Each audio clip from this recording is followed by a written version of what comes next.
The future of aerospace propulsion is written in alloys, not ink. In the incandescent heart of every turbine, where temperatures soar and mechanical forces are monstrous, one family of materials reigns supreme: nickel superalloys. And among them, one in particular, Inconel 738LC, has been the backbone of the industry, used to manufacture turbine blades, guide vanes, and combustion chambers. Its exceptional resistance to creep, oxidation, and fatigue at extreme temperatures is simply unmatched. But this king of metallurgy has an Achilles heel: its birth process. The traditional manufacturing of Inconel 738LC through investment casting is a slow process. The material solidifies in a ceramic mold, a pace that allows crystalline grains to grow unhurriedly, reaching massive sizes, averaging up to 750 micrometers. The result is a coarse-grained dendritic macrostructure, the industry standard for its proven performance. However, in this slow-cooling process lies a metallurgical problem: elemental segregation. Crucial alloying elements such as titanium, tantalum, niobium, and molybdenum do not distribute uniformly. Instead, they accumulate in the interdendritic regions as the material solidifies. The impact? These phases act as weak points, nucleating cracks that compromise the material's integrity under stress and fatigue. The German company EOS, a leader in industrial additive manufacturing, tackled this challenge head-on. Their approach is holistic, summarized in the EOS quality triangle, which emphasizes the interdependence of the material, the printer system, and the process parameters. This integrated strategy was crucial for developing the EOS NickelAlloy IN738, optimized for their EOS direct metal laser sintering melting (DMLS) platforms, such as the robust EOS M290. The main obstacle they had to overcome was the high cracking susceptibility of the nickel superalloy, rich in precipitation-strengthening elements like titanium and aluminum during the LPBF process. To do this, EOS adopted a materials engineering approach that began with a careful modification of the powder composition. Using computational thermodynamics, CalFAD simulations, they were able to predict and adjust the material's chemistry before any experimental testing.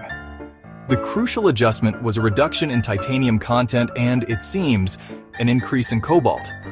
This change minimized detrimental effects on processability while maintaining the key elements for strengthening grain boundaries.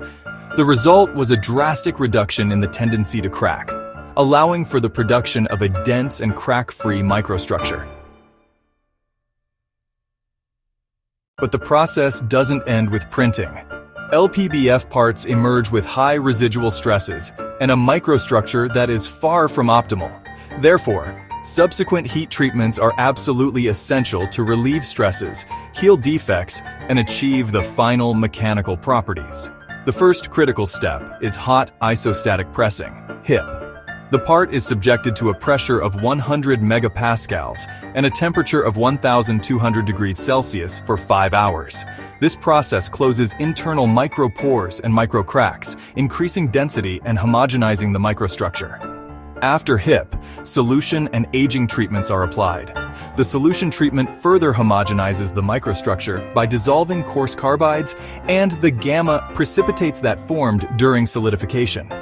The subsequent aging treatment is the final step where a homogeneous distribution of the strengthening gamma, Ne3 phase, is precisely precipitated in the gamma matrix of the material. It is the morphology, size, volume fraction, and distribution of these precipitates that define the material's final strength, especially its creep resistance. But a high-performance material is nothing without real-world validation. And this is where Precision ADM comes in, a Canadian company with quality certifications and expertise in the sector.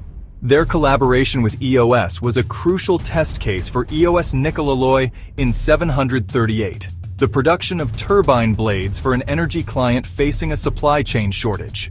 The results were impressive and demonstrated the material's potential. The 3D printed turbine blade not only achieved 110% of standard operating RPMs, but it also withstood temperatures of up to 1,700 degrees Fahrenheit in an active turbine. This project was, quite possibly, the first known use of an additively manufactured part in a rotating turbomachinery component. This success elevated the material's technology readiness level, TRL, taking it from a base product to a premium state within the EOS certification framework.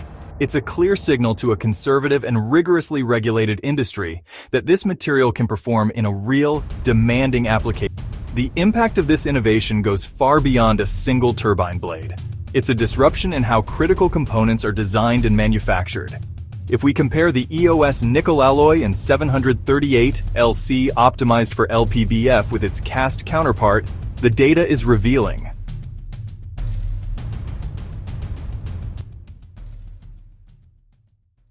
In creep tests at 850 degrees Celsius, the LPBF part in a 90 degrees orientation showed a rupture time of 1,342 hours at 225 megapascals, while at 0 degrees and 45 degrees, the times were 5,335 hours and 5,194 hours respectively.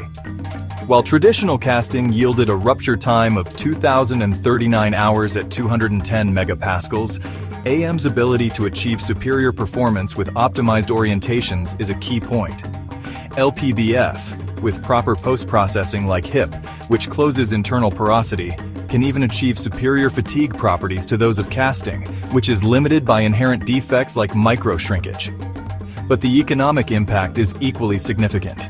While casting is ideal for mass production of simple parts, LPBF eliminates the need for expensive molds and tooling, drastically reducing upfront costs and time to market for prototypes and short production runs. In a world where total cost of ownership, TCO, matters, additive manufacturing allows for complex geometries, the consolidation of multiple parts into a single one, and minimal material waste, as unused powder is recycled, is revealing. Although widespread commercial adoption has not yet been announced by major jet engine manufacturers like GE Aerospace, Rolls-Royce, and Pratt & Whitney, this isn't a failure, but rather a reflection of the industry's long and cautious certification cycle. The validated success with Precision ADM demonstrating performance in a real turbomachinery application positions this material as a promising candidate advancing on the strict highway of certification. The path is set. This material will allow aerospace engineers to consider AM for designing lighter, more complex, and more efficient components, which could lead to a reduction in fuel consumption and maintenance costs. The future of propulsion is not only light and efficient, it's a future built layer by layer in the heart of a laser melt pool. The development of EOS NickelAlloy IN738 LC is a powerful example of how materials engineering can overcome the challenges of traditional materials to unlock the potential of cutting-edge technologies like additive manufacturing. The combination of optimizing the powder's chemical composition with CalFAD simulations, controlling the LPBF process, and post-printing heat treatments has resulted in a material that not only rivals but, in many ways, surpasses its cast counterpart. Although, how long do you think it will take for this new material to be implemented by major jet engine manufacturers? Let us know your opinion in the comments below.